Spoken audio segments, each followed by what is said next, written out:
तीन प्रकार की अर्थव्यवस्थाएं होती हैं। पहला होता है निजी अर्थव्यवस्था, दूसरा होता है सार्वजनिक अर्थव्यवस्था, तीसरा होता है मिश्रित अर्थव्यवस्था। निजी अर्थव्यवस्था वो व्यवस्था होती है जिसमें जो कंपनी होती है, जो व्यापार होता है, केवल एक व्यक्ति का होता है, एक ही के हाथ का होता है। वही व्यक्ति पूरा पैसा लगाता है, वही व्यक्ति किसी भी चीज का दाम निर्धारित करता है और वही व्यक्ति ही पूरा फायदा या नुकसान, मतलब उसका फायदा उठाता है। सार्वजनिक व्यवस्था में क्या होता है कि कोई भी उस कंपनी का मालिक नहीं होता है। वो व्यवस्था सबके लिए होती है, जितना फायदा आता है सब में मिलकर बंटता है और उसका एक कंपनी के नाम का ठप्पा चलता है। जैसे सार्वजनिक क्षेत्र में आपका उदाहरण आ गया रेल की व्यवस्था।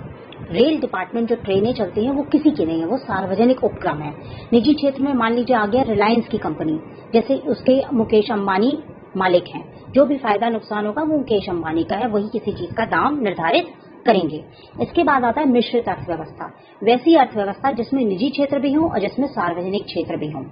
जैसे आजकल आप इसमें एक उदाहरण ले सकते हैं कि इसका उदाहरण आप सिंपल ले सकते हैं, आज तो भाई मोबाइल में ही हो गया। जैसे मान लीजिए आपका वो होता है, उसको क्या बोलते हैं,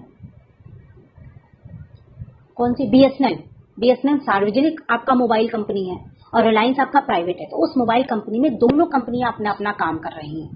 तो इस तरह का जो उपक्रम होता है जिसमें कुछ शेयर पब्लिक के होते हैं, कुछ शेयर गवर्नमेंट के होते हैं, तो उसको हम मिश्रित अर्थव्यवस्था कहते हैं। भारत में मिश्रित प्रकार की अर्थव्यवस्था पाई जाती है। दूसरी चीज, पुराने जमाने के हिसाब से तीन प्रकार की अर्थव्यवस्थाएं होती है, पूंजीवादी, दूसरा होता है राज अर्थव्यवस्था, तीसरी थी मिश्रित अर्थव्यवस्था। पूंजीवादी अर्थव्यवस्था पुराने जमाने में पाई जाती थी, जिसमें बड़ी बड़ी कंपनियों की मिलें होती थी, जिसका एक मालिक होता था, जिनका मुख्य मकसद होता था कि हम केवल फायदा उठाएंगे और वो मजदूरों पर कोई भी ध्यान नहीं देते थे। जैसे पुराने जमाने में अंग्रेजों के जमींदारों के कल कारखाने हुआ करते थे और वो ही पूरे मालिक हुआ करते थे।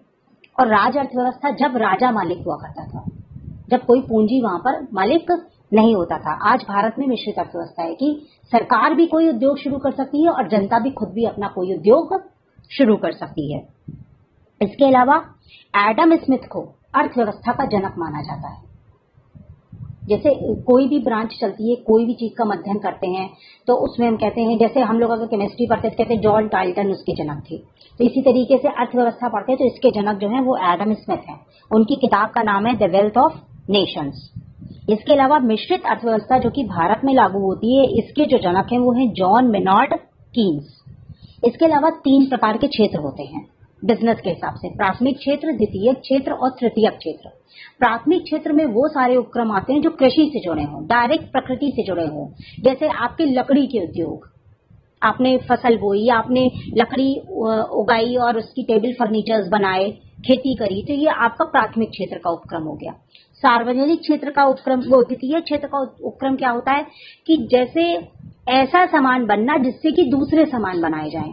जैसे मान लीजिए हमारी मोटरसाइकिल है, स्कूटर है, जहां बनती है, या मान लीजिए हमारी ये फोटो स्टेट की दुकान है तो फोटो स्टेट की मशीन जहां बनती है, या रेल के डिब्बे हैं, अगर रेल के डिब्बों का बिजनेस है तो रेल के डिब्बों के कलपुर्जे जहां बनते हैं, रेल के डिब्बे जहां बनते हैं, वो द्वितीय क्षेत्र है। तो ज्यादातर इसे भारी उद्योग भी कहा जाता है।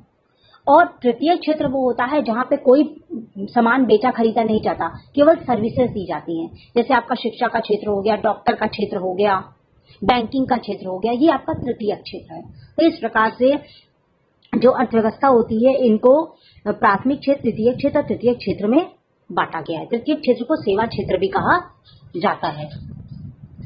तो इतना ही अर्थव्यवस्था में पैठ के अंदर है। फिर मिलेंगे अगले नोट्स के साथ।